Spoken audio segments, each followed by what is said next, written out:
1, 2, 3. Okay, they've had a fun trip all the way across the country. Yep. Come on. Can you get out? There's more than I thought. I don't think I ordered this many, did I? I can't remember. Okay. 2, 4, 6, 8, 10, 12, 14, 15. I don't remember getting 15. That's okay, that's okay, that's okay. All right, let's get them some food and give them some water. They look really healthy. Yeah, they're Good fast. job, little chickie chicks. These are meat chicks, which means these chicks have been bred to grow fast and produce more muscle, not necessarily lay eggs, like the egg-laying breeds. Years ago, we used to raise a batch of meat chickens every year, process them ourselves, and we were really proud of the fact that we grew meat on our farm all by ourselves. But the downside with doing it is that it can be a big, overwhelming process. Usually you have to order a lot of chicks at a time to make the cost worth it. So instead of raising our own meat for the last few years, we've just been supporting family farms. But because of the COVID situation, I started to think more seriously about a sustainable way for us to raise meat on our property. And I think I came up with an experimental plan, so here's what I'm gonna do. My plan is to raise a batch of 15 meat chicks. And then as they grow, I'm gonna pick out 1 strong rooster and 3 strong hens, the ones that look the healthiest and have grown the fastest. This is gonna be my little meat chick flock. I'm gonna wait until they reach adulthood, and then I will take their fertilized eggs and I will hatch them out and raise meat chicks every once in a while here on the farm, instead of doing huge batches at once. This way I think it's gonna be less overwhelming and more in our control. We can do it whenever we want. If we feel like we wanna raise some meat chicks, then we'll hatch out some from our original flock and we'll raise some, and hopefully all of this works. So our 1 rooster and our 3 hens that we keep, the hens will still lay eggs even though they're not an egg-laying breed.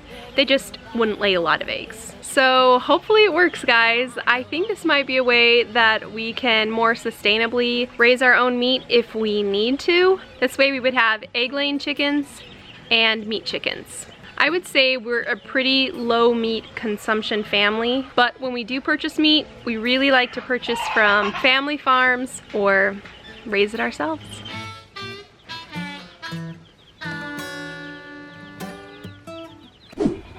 You think that's gonna be too tight? Or, you know, I think if we pull it up on the, put it right behind there. Okay, do the other one. I know she kicks mostly with this one, but get it in there. Okay, Willow. This will hopefully make you not kick. We're also gonna milk into this smaller pail so that she can't get her foot around. It's like a smaller area. Oh, look, she's trying. Look. These need to be like away. A little bit tighter.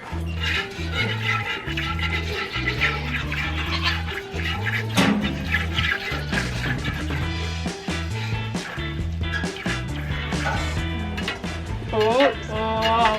She's this close to getting her leg out. Oh, Willow. Oh no. It's so funny how she's pretty good with her back feet. She has all her focus on her front legs now because we've got those things around her. Yeah, that's true. Okay, good job. That was good first time. So as you guys know, Willow has been kicking weirdly enough with her front feet, not too bad with her back feet. So instead of tying her back feet, we decided to tie her front feet to the front of the stanchion. And today, so far it worked, but I think we're gonna get some bike straps on Amazon. Thank you to whoever sent me a message about that. I think it'll get a little bit better grip on her leg, but it worked so far today. Okay, Willow, you're done being locked up. Okay, time to go out. When we wake, There you go. hear the birds and see the sun. Side by side our fears are done. Oh, the good times just begun.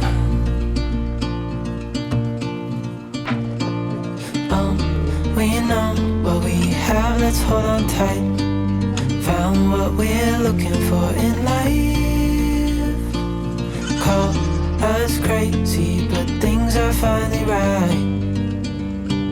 With you and I, the future is bright.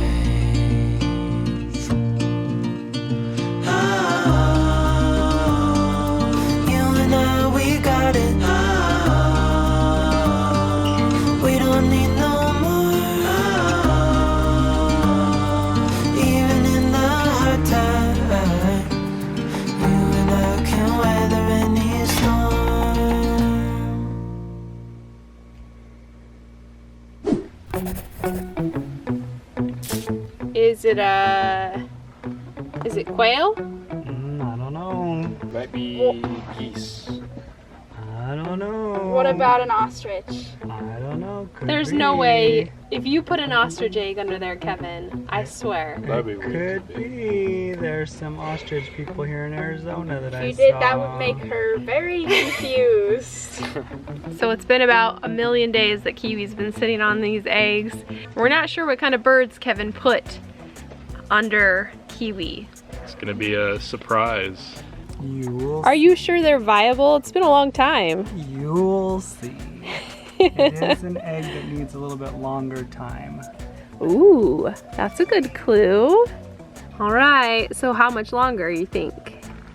Should be within the next few days, hopefully next week or so.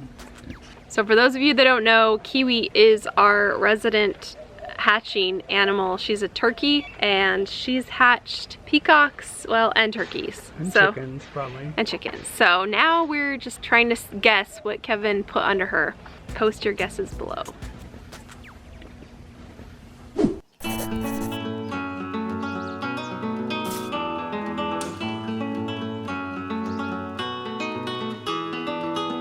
Okay guys, it's time to work on the buck house. DaNelle said she wants the door tall enough for us to walk in, so she's gonna have a super tall goat house. We've already raised the ground and brought in some dirt, and then we put in cinder blocks for the foundation.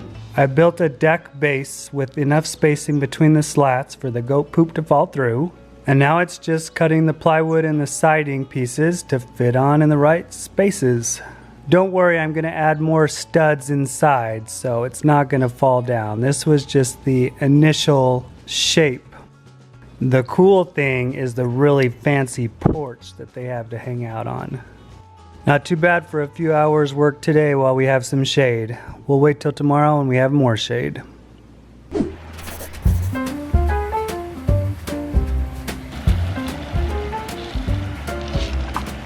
right, that's good.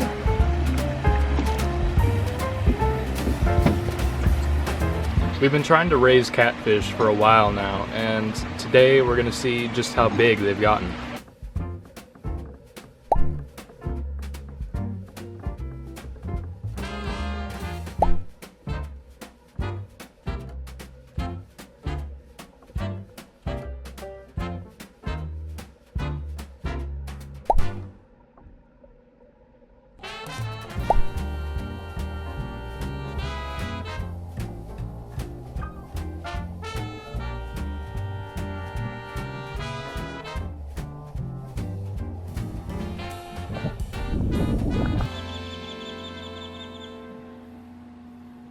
So in just a few months, you guys can start fishing for catfish. Oh, true. I'm excited. That's actually it's actually really fun. Like, you guys don't know. I've never been able to catch a fish, but Lydia has. She's the gifted one. That's me. I can fish. Well, look who got into the pond area. Oh my god. How did... What? Our tree, our big tree. Oh my gosh. You know, I bet you she got through right there on that side. There's a little There are a lot opening. of gaps right there. Well, what do you have to say for yourself, little tater? Did Minnie teach you that trick? I think so. Look, it's right here. It's this little square. Normally we have chicken wire. Oh, Luna's peeing right now. And this little opening, she came right there. Do it again. Oh, there's that little crate down there. Crate? Whatever. Great.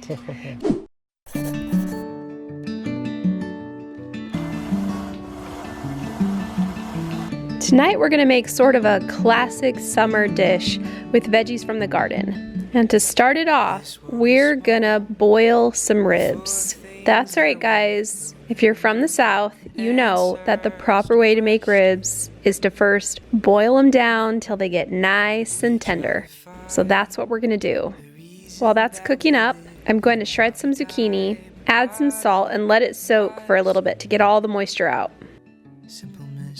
I'm adding to it an egg, some cheese and breadcrumbs, along with some seasonings, and we're gonna make some zucchini fritters that normally you'd bake. But guys, I just got this fancy new air fryer, so I've got to try it out. I guess the cool thing about air fryers is that they can make things crispy without using a lot of oil, and then the cooking time is a lot faster. So we'll see if that works for this. I set that for about 10 minutes, and then I headed out to the garden to grab a few cherry tomatoes.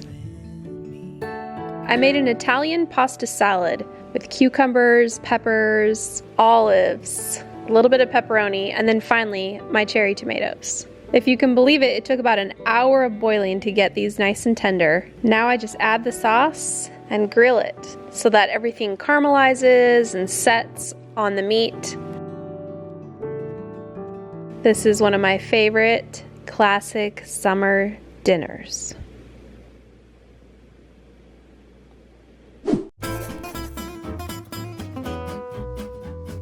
What are we doing, Mom? I can't go through the irrigation. I'm gonna have to. All right, we gotta head back all the way on this side of our yard to get all the way on the other side. Well, we have irrigation tonight, and all the animals were pretty smart. They all came over here, except for Luna. Luna! Did you get stuck? Stuck. Do you want us to help you? I think we should just leave her there and bring her some food. because that's where she sleeps at night anyway, and then she can just hang out and... Okay, if we come to the very back of the property, we can squeeze through the fence here and take care of our Luna. Hey, Luna. Normally the goats all migrate just in time before the irrigation comes, but not today. Nope. She's wagging her tail because she knows that Ethan's gonna bring her some. Look, she sees him. Look. Okay, go grab it from him. Ethan got stuck himself. She's excited. Luna, wait just a minute. There you go. You get it. She's so hungry because she's been stuck over here for what, 20 minutes? 20 minutes. Oh my word. So now that we've walked all the way around, now we can rock on the high ground and see how the dirt did in the buck pen. Okay, that looks good. Good thing we finished in time so they have a place to hang out. Yeah. It's dry. Looks like the water came just All the way. yeah. Lots of space though. Little Iversons just hanging out inside the buck house. Oh my gosh, you guys, we brought the hay out and she decided to go through the water. No goat will ever touch water. Is that because there's food? Food. Oh my gosh, that's funny. Well, you rescued yourself, Luna.